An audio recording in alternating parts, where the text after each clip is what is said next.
Magandang araw po sa inyo lahat, Luzon, Visayas, Mindanao, pati na rin po sa mga kababayan nating OFW dyan. Welcome po sa panibagong reaction video dito sa Makapili TV. Ngayon ito, malapit na po ang pagpapile po ng Certificate of Candidacy. So, kanya-kanyang announce na po ng mga partido kung sino-sino po yung kanilang magiging senatorial candidate kasi yung pinaka ano ngayon, pinaka main attraction po para sa election. So, senatorial and midterm election po. So, mga senator po yung pinaka main cast po natin dito dahil 2028 pa yung presidential tsaka vice presidential election. So, kanya-kanyang announcement na po ng mga partido kung sino po yung mga tatakbong senador para sa kanilang senatorial slate. So, although marami namang hindi naniniwala sa survey, pero isa pa rin yan sa mga sa mga ginagamit na sandigan ng isang politiko o yung mga nagpaplanong pumasok sa politika kung sila ay may tsansa na manalo sa darating na eleksyon. Ito ngayon, may lumabas pong bagong survey kung saan makikita natin dito kung sino-sino yung mga posibleng manalo kung sakasakali daw gaganapin yung eleksyon ngayong buwan na to. Pero siyempre, ang hirap din kasi paniwalaan ng survey na yan kasi ilan lang naman yung tinatanong nila dyan. So, hindi naman siya ganun ka-accurate kung titingnan nyo. Pero, yung iba kasi nagbe-base kung paano sila nag-iikot-ikot sa buong Pilipinas, lalo na kung national election yan. So, nag-iikot-ikot na yan. Tatanong-tanong kung sakasakaling tatakbo silang sa ganung posisyon. Halimbawa, senador, nagtatanong-tanong yan kung sila ba ay may tsansa. Kasi, siyempre, per lugar, naglalagay sila dyan ng isang, sabihin natin, magsusurvey para sa kanila. Personal na personal na magsusurvey. Hindi yan yung dadaan sa mga survey company. So, kaya nga sinasabi nila dyan, malaking pera ang kailangan gastusin kapag ikaw ay tatakbo ng nasyonal. So, may estimated na amount na kailangan mong gastusin para sabihin mong malaki yung maging chance mong manalo. So, sinasabi nila almost 500 million yung kailangan mong sunugin para makasabay ka man lang dun sa mga kilalang tao. So, kung iisipin mo 500 million kung walang tutulong sa'yo, lahat susunodin mo yan. Kaya mo ba magdabas ng ganong kalaking halaga para lang tumakbo sa isang national election na hindi ka pa ganong kasiguradong 100% na mananalo ka. Kahit sabi mo kasi popular ka meron pa rin doubt pa rin sa sarili mo yan na mag-iisip-isip ka pa rin kung walang tutulong. Halimbawa, sariling sikap mo lang yung gagamitin mo para mangandidato. So, 500 million is 500 million. So, halos kalahati ng kabuhayan mo, isusugal mo para lang sa eleksyon. Kaya nga yung iba, di ba, kapag nandyan na sa pwesto, hindi maiwasang bawiin yung ginastos nila. Kaya nga ibang-iba yung nangyari kay Pangulong Duterte nung siya ay tumakbong presidente. Kita mo yung ang bumuhat sa kanya, social media, maraming naniwala sa kanya, particular sa kanya. So, hindi ganun kalaki yung inilabas na pera ni Pangulong Duterte. Talagang naramdaman niya na malaki yung posibilidad na siya yung mananalo. Ngayon, parang walang ganong kasiguraduhan kung tatakbo ka. Siguro, may iba dyan, tulad nila Rapi Tulfo, si Robin Padilla nga, di ba, hindi nga inaasahan na siya yung magna-number one, pero nag-number one siya yung nakarang eleksyon. So, medyo hindi mo talaga mapipredict kung ano yung mangyayari sa darating na eleksyon. Kaya yan yung pag-uusapan natin kung sino-sino yung mga pasok dun sa top 12 na posibleng maging senador kung gaganapin ngayon yung eleksyon. Kaya kung hindi ka pa nakasubscribe sa Makapili TV, baka pwede namang pakipindot po muna yung subscribe button. At the same time, palike na rin ang video. Wala namang pong bayad dyan. Kaya pindot na. So ito, pag-usapan po natin itong survey na to at alamin natin kung sino-sino yung mga posible mga tatakbo or posibleng manalo kung sakasakaling gaganapin yung eleksyon ngayon. So panoorin po natin tong balitang to. Ilang kilalang personalidad pa rin ang nanguna sa pinakahuling senatorial survey na ginawa ng Okta Research Group. Base sa tugon ng masa third quarter survey ng Okta, 6 na mga pangalan ang pwedeng makapasok sa top 5. Numero 1 sa listahan ang magkapatid na sina Erwin at Ben Tulfo, dating Senate President Tito Soto. Dito hindi na ito nakaka-surprise yung mga Tulfo na papasok sila sa, let's say sabihin natin kung top 5 na to. Kasi mainstream tsaka social media, nandun sila Alam naman natin kapag Tulfo, nakatatak na yan na public servant. So, hindi na natin hindi na natin kailangan questionin kung sakasakaling tumakbo nga ito bilang senador. Pero si Erwin Tulfo may posibilidad to, may mga 70 to 80% na tumakbong senador. Pero si Ben Tulfo, 50-50 pa yan. So, wala pa tayong naririnig na any comment particular sa kanya kung siyempre paplanong tumakbo sa pagiging senador. Ngayon, kung sakasakali lang naman na tumakbo senador yan dalawang yan at manalo, so medyo hihirap na yung magiging, sabihin natin, yung ibang nag-aasam na maging senador sa mga iba't ibang partido, medyo liliit na yung tsansa nilang makapasok sa top 12. Kasi, di ba, tandaan nyo, yung PDP laban, hindi pa sigurado kung sino-sino yung mga tatakbong senador dyan. Di ba, may sinabi si BP Sara na posibleng tumakbo yung tatlong Duterte. So, kailangan doon muna tayo mag-base kasi yun yung pinakamalakas sabihin nating malaki yung tsansang manalo. Let's say ganun yung mangyari. So, kung dalawang Tulfo papasok, plus itong nakalinya rito, so liliit pa yung tsansa kasi 5 na to. Idagdag mo dyan si Senator Bato, so 6. Bali, 1, 2, 3, 4, 5, 6, 6 na pala yan. Dagdag mo si Senator Bato dyan, so 7. Meron pang 2 Duterte kung sakaling pumasok o 3. Diba? So 10 na kagad antimano, 11. Diba kasi Senator Bato, 3 Duterte. Tingnan nyo kasi yung survey, wala pa yung 3 Duterte yan. Let's say biglang humabol yan. Kasi hindi pa naman hindi pa naman pinal yung survey na yan kasi nga wala pa naman nagpa-file ng certificate of candidacy, October pa naman yun. Pero let's assume lang na pumasok pa yung 3 Duterte plus si Senator Bato, so 4.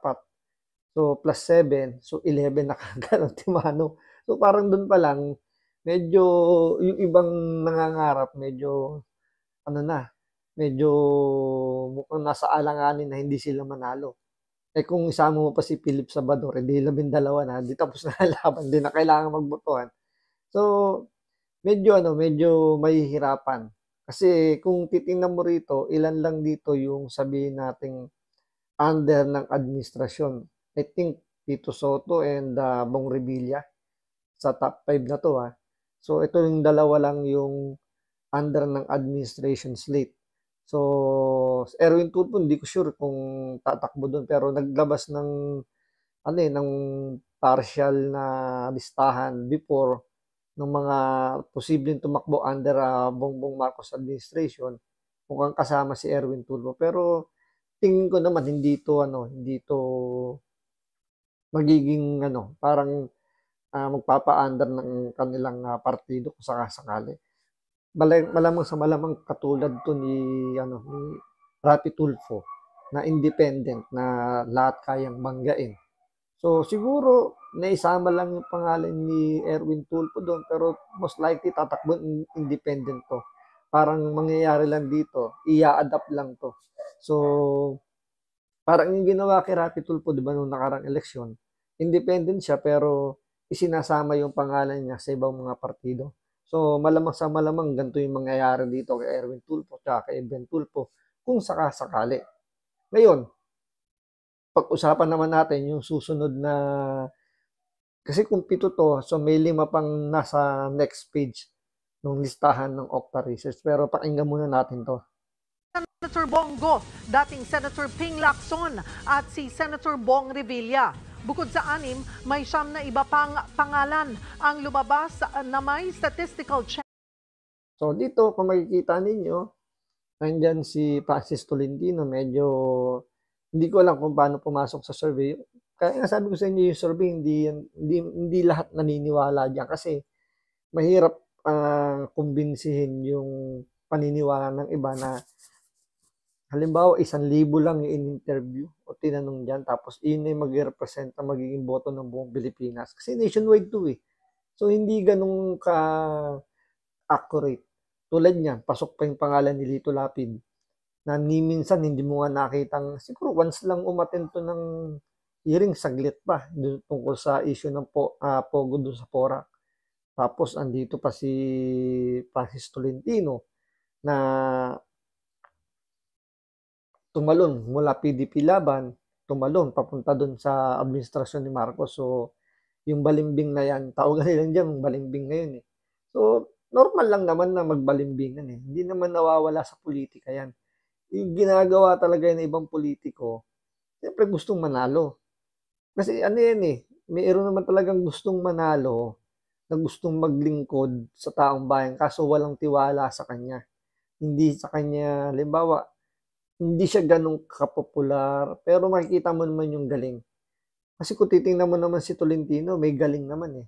Yung nga lang, yung paninindigan niya papunta sa isang partido, medyo doon lang nagkakaproblema. Medyo nagkakaroon ng ano kasi, siyempre di ba, iba pa rin yung mag-loyal ka sana sa partido mo, iba pa rin yung datingan nun.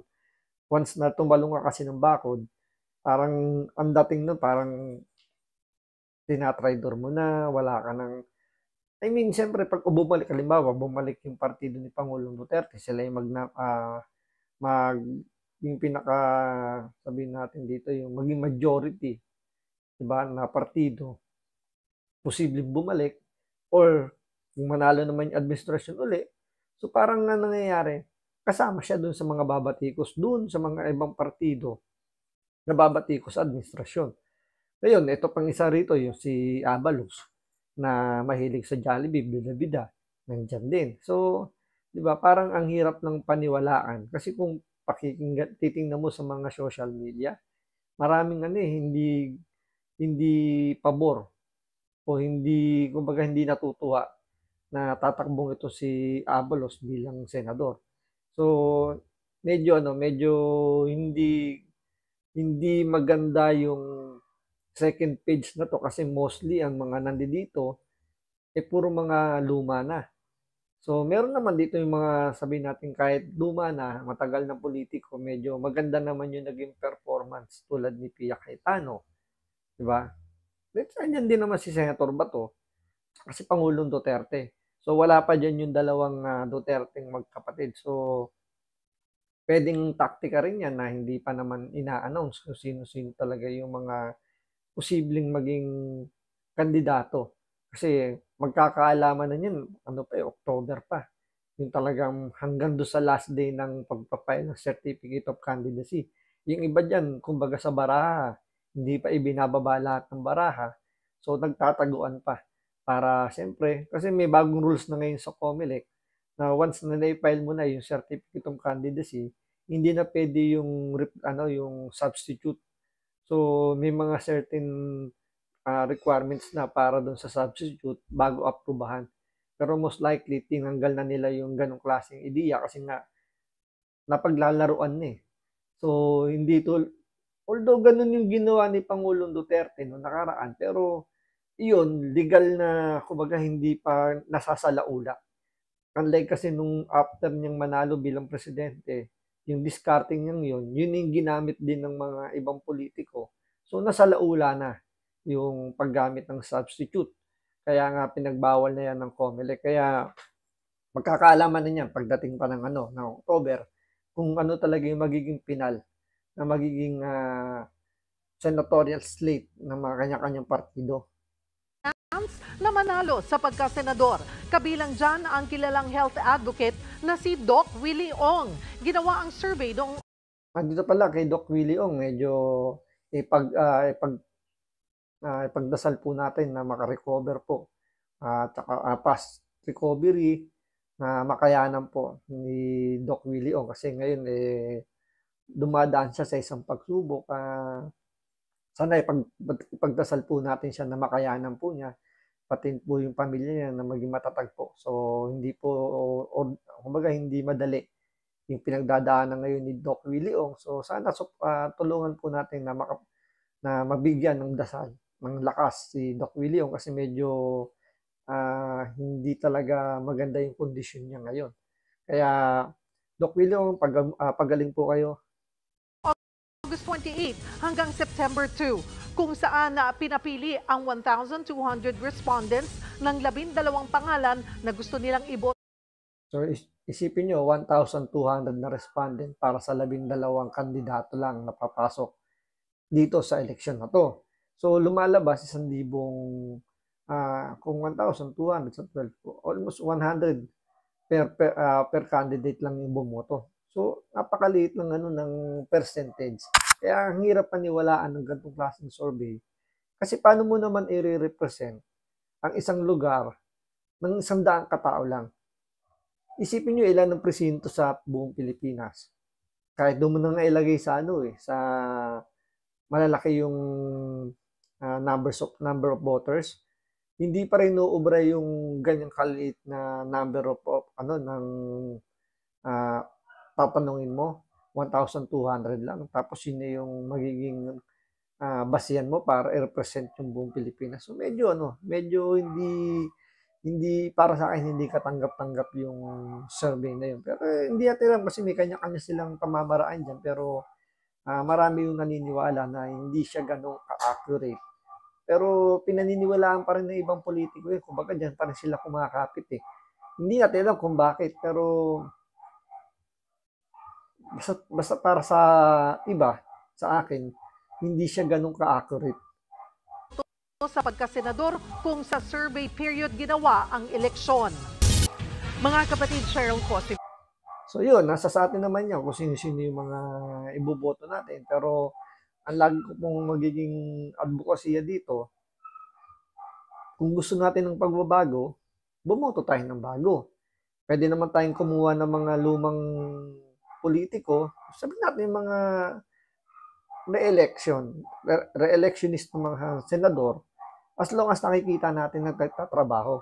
Kesa naman yung tatakbo uling re-electionist, hindi mo nga nakikita nagtatrabaho sa Senado.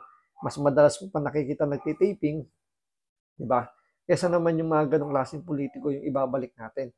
O kaya kukuha tayo ng bagong luma. Paano bagong luma? Na dati ng politiko galing sa pagiging congressman na wala namang ginawa or lagi lang naman nagpapa-grandstand lang tulad na lang nung isa na guilty sa kasong child abuse tapos tatakbong senador. So hindi natin maintindihan na paano nangyari yon. Merong rules sa COMELEC na kapag ikaw guilty na, mayroon kang kaso, hindi ka na pwedeng tumakbo. Pero dito pa, mukhang pinayagan pa ng COMELEC. Hindi pa nga sinususpend sa Kongreso, sa House of Representatives. Nandun pa rin siya, diretso pa rin siya nagtatrabaho, kahit nag-guilty na siya sa ganong kaso. So, di natin alam. Pero antayin natin, tingnan natin ngayon sa darating October kung sino talaga yung magiging final ng mga tatakbo bilang senador. So abangan po natin yan. Maraming salamat sa panonood. Ingat po kayo lagi. God bless.